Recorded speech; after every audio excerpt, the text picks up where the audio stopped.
Welcome to the Spartan Factory podcast brought to you by the Beyond the Big Ten. I'm BJ. No, I'm just playing. My name's Amir. I'm one of the producers on the show. Believe it or not, I competed in track at Michigan State, so I do bleed green myself. So I'm jumping in here today. My boy Real. Yes, sir. What up? What up with it? My boy Dave. Go green. Yes, sir. Go white. Yeah, I'm just jumping in here today. This is like we're doing a little producer segment today. BJ couldn't make it, so I just got a couple questions for the guys that I'm going to pose to them. But how we doing? How we feeling today? Man, Dave, shoot, I'm gonna start it off. I'm all right. Shoot, I got some good news. My son, we in the semifinals, so we doing our thing, youth football wise. So I got a little, a lot to be excited about, I would say. There we go. Yeah, so I'm really excited, man. I know, Dave, you always chasing your youngins around, so you always got something up y'all sleeve. Oh yeah. Unfortunately, we lost last week in the Oh damn. in the playoffs, game before the championship. So but it's all good. We had a pretty good season. My son did pretty good. So Jerel, man, the grind with the youth sports is all year round. So they finished. They played on Sunday, and then we start basketball this week. So with no time off. So the grind is real. Now, the Heron family be coming with it, though, but y'all got a long line of just leets. I ain't even going to say athletes, just leets in his family.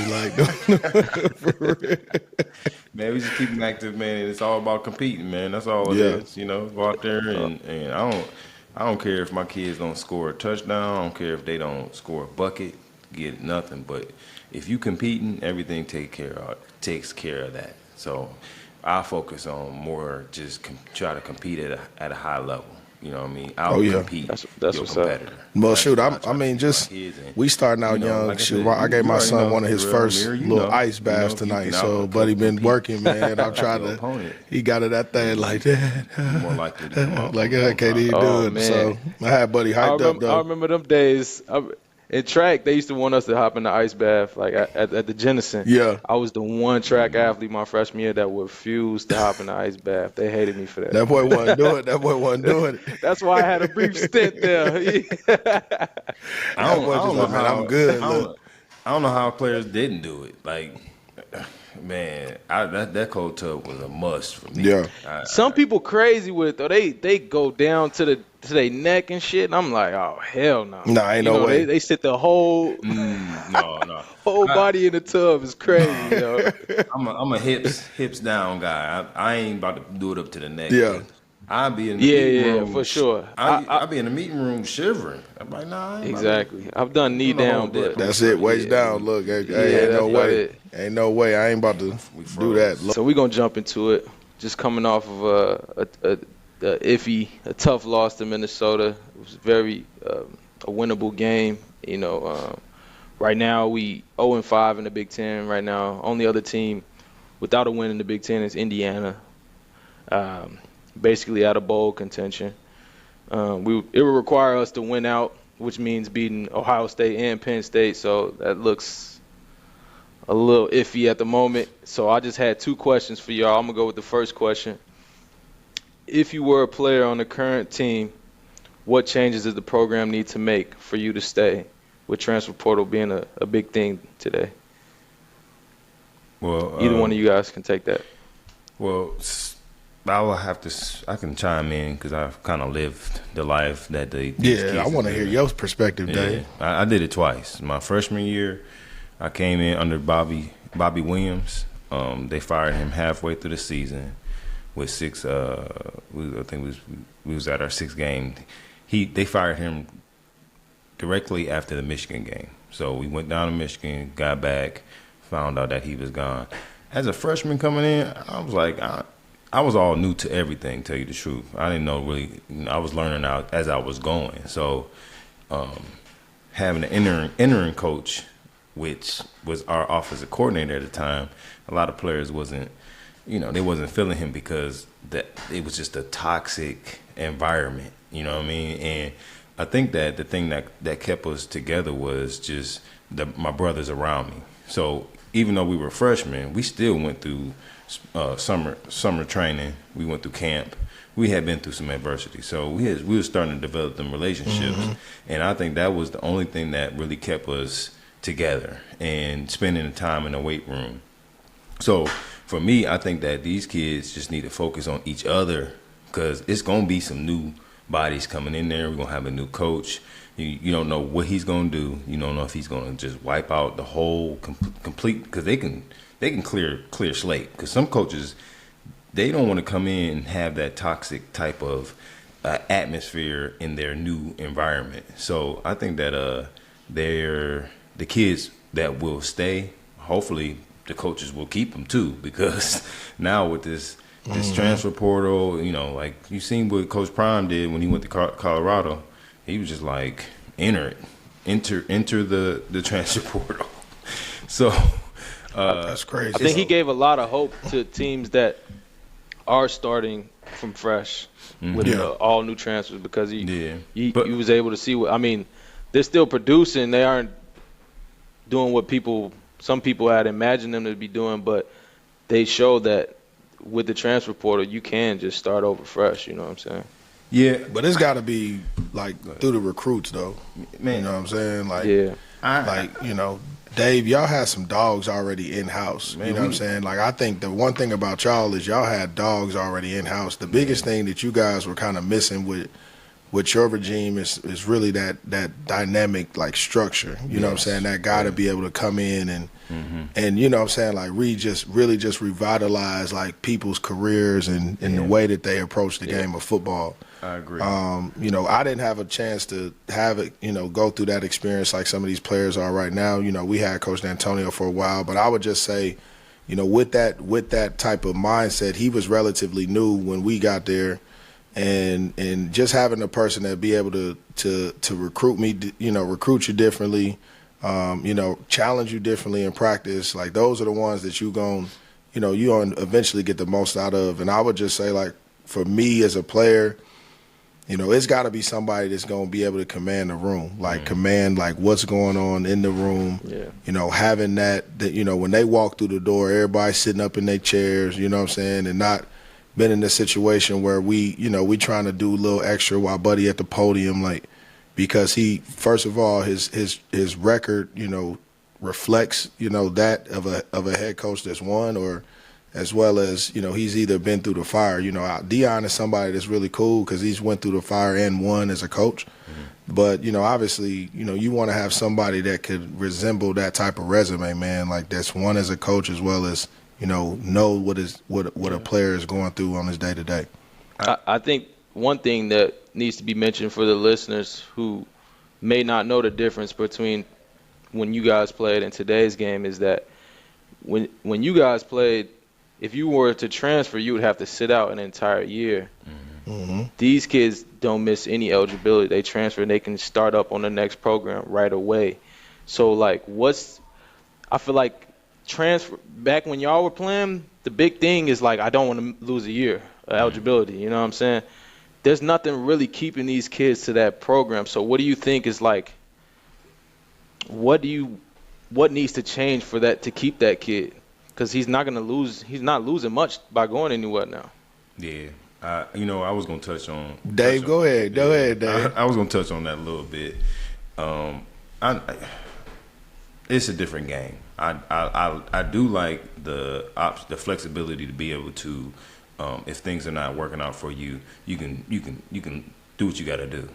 But also, I want somebody. I'm gonna be recruiting somebody who actually wants to be a Spartan.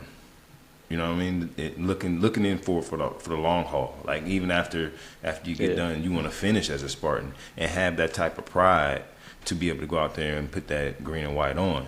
And so I don't want nobody coming in here is like, we're gonna see how it work out, and if it don't work out, I'm gonna bounce. Well, that's right there. That's where we start off at the wrong spot right there. And I think that might be a little bit what's going on. These kids ain't like, I know for you, Jerel, when you put that jersey on, it meant something to you. It was special for you. You did it with pride. You know what I mean? It's like now these kids is kind of, I ain't talking about nobody in particular, but they got to have that mindset that, shoot, well, I know that if you don't pop here, I could make it pop somewhere else and just be gone like that. No, I want somebody who's gonna be like, if I ain't play this year, what I'm gonna do is I'm gonna get my ass in that weight room. I'm gonna do whatever I gotta do. I'm gonna come in extra time. I'm gonna bust my ass in the film room and do what I gotta do and come out in next spring and compete. Now it's like I don't gotta compete. You know what I mean? But you still gotta compete. But if you got that mindset that you can just jump here until you get the perfect space, what kind of character is that building?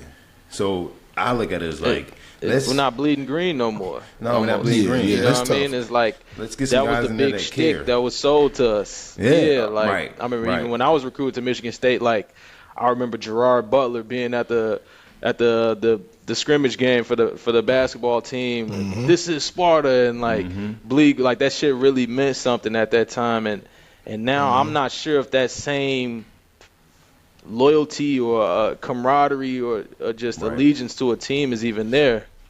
So you are right. It's like what's really keeping these kids? You know what I'm saying? They have to legitimately want to be a part of Michigan State program. You know what I'm saying? Yeah. And fight through adversity. Fight through adversity. I mean, you gotta have the right kid. Yeah. You gotta have the right kid. Yeah. But also man, at the end of the day, the one thing about these kids right now, even with this new transition, is the new kids that they trying to recruit or they trying to get through the portal or trying to keep, like, you know, they know what it's like to see success with Michigan State. You know what I'm saying? Like, it wasn't just that long ago. These dudes was, 11-2 and whatnot, and trying to play and get themselves in the college football playoff. So I think the biggest thing for me, man, is starting up top. I would say from AD down to whoever's selecting the new head coach, it's got to be somebody that can bring in, recruits and a guy that can bring in, like, starting with that quarterback. Because at the end of the day, we do have some good players, but the team is going to go as the quarterback goes, as we all know now in football. 3 quarterbacks this year. Yeah. You know what I'm saying? And so for us, we got to have that quarterback, whether that's young or transfer portal, senior or something like that, that's going to be able to help revitalize that program and be able to bring kids with them. Because if you get the right guy, that he's going to be able to draw in other guys for this, for that transition. Facts. I'm gonna jump into the other question here because I know we crunched on time. Mm-hmm. So I'm gonna just put it to you straight like this. If the Mel Tucker scandal doesn't happen, what's our record today? The same or better?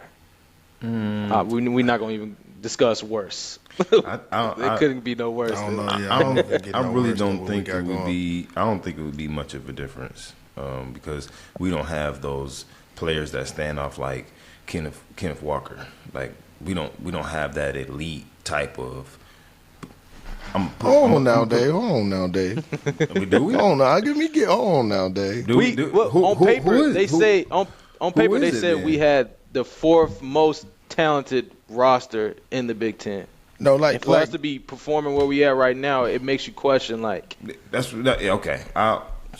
We've got recruitment wise, we actually got some guys in there, and there's guys. And the thing about it is on defense, there's some young guys that's playing like early, so. Like redshirt freshmen, true freshmen, you know what I'm saying? Mm-hmm. So, Jordan Hall's a true freshman, was just at IMG last year. You got, Malik Spencer was a redshirt from last year, so, there's some young dudes, I don't know if 21 Tatum, I keep forgetting Buddy's last name, bro.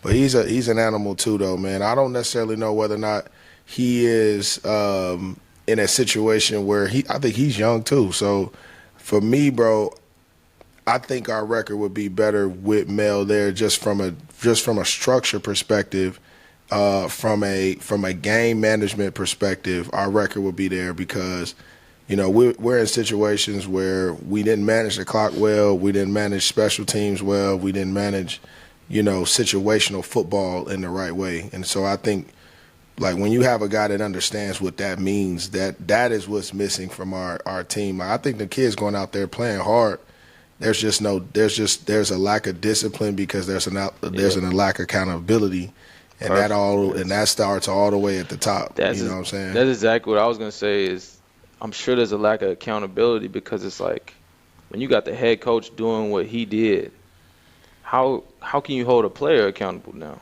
You know what I'm Ain't saying? no way. Like, Ain't no way. and you see it on the field, like they kind of just flying around and doing whatever they want. There's no one really chewing them out and telling them like, yo, you know what I'm saying? Get it pretty together. much. You know what I'm saying? There's no real voice on the sidelines. And how can you hold a kid accountable when you got the head coach doing what he did? Mm-hmm. You know what I'm saying? Who is our leaders, our seniors? That's I mean, it's hard to put it on the kids, but when you do have that 5th year senior in there, you gonna step up and be like, hey, let's get this together, bro. I want to try to get a couple more, try to get a couple wins. I ain't trying to be out here finishing my senior season. But you also got to deal, man. This a different kid though now, David. Yes. Like it's really like. And I was just about to say the same thing. Yeah, these kids like coming in playing as freshmen, bro. Yeah. You know what I'm saying? Like they playing as freshmen, like where we used to actually have to go through this actual like foundational building. You feel what I'm saying? Like you got to really get ingrained into what this mean before I trust you to go out there and play. You know what I'm saying? Like under the lights. It's levels. And it's just like they don't have that loyalty aspect of, you know what I'm saying, that just being ingrained in a school is far gone now, bro. Like and that's the sad part because it used to be, you know what I'm saying, like you used to feel good to rep your alma mater, have young boys coming in there talking about, man, I'm committed here because you know what these guys produce, what that school means. But I mean, these guys you're only gonna find a very select few that's gonna be able to buy into that in this day and age, bro. Yeah. I agree. All right, well, that's today's episode. We're just keeping it light today. I mean, if you guys want to give a quick little prediction for this Nebraska game, what you think? We got a shot? It's at home for us, right? I believe so. Let me check. I mean, hey, we did rush for over 100 yards last week. So, I mean. But we gave up 200 on the ground, though. Yeah. But look, buddy, the dude that we gave the ball, the dude, the Nebel dude. The Nebel dude is like, he's the worst, bro. Yeah. He ain't even, he rushed for like 200 yards on us, bro. I ain't never ran like that a day in his life. So is it safe to say our defense had we had an off weekend? We did have 2 turnovers like first 2 series, though. Yeah. I mean, our defense played better. I know you got to get up out of here before you end up, you know what I'm saying, right. You know what I'm saying? So I know at the end of the day, man, let everybody know we do love them over there, man. Shout out the Heron family. The Heron family just be going crazy on them babies. Yeah, man. I appreciate y'all, man. And like you said, I think we'll get that win this weekend, man. It's something. If you a collegiate athlete, high school athlete, you gonna want to get a win. So I believe them boys gonna still try to be playing hard and try to get it, because you want to have that weekend where you can just, you lay back after the game and kick it with your boys and celebrate. Yeah, and it's nothing to lose at this point either. You might as well go out there and get yours. Right, you know what I'm saying? So definitely. I'm gonna go 17-10. Okay, I like that one. I'm gonna say I'm gonna go with manageable. Yeah, I'm gonna go 21-14 us. Okay. Yeah. There we go. I'm gonna go 24-21 us. Go green, baby. Okay. All right, go white. Gotta do it, man. All right, and that's our episode for today, man. This is the Spartan Factory brought to you by Beyond the Big Ten. Salute to Jerel, Dave. BJ will be back next week. You won't have to see me. Y'all prayers have a good up for one, my man. dude. My prayers up for my dude, Kirk Cousins, man. Oh, Like a man. speedy Prayers recovery, up for man. Kirk, Spartan man. dog, man. Hold it down. Straight up. All right, fellas. All right, fellas. All right.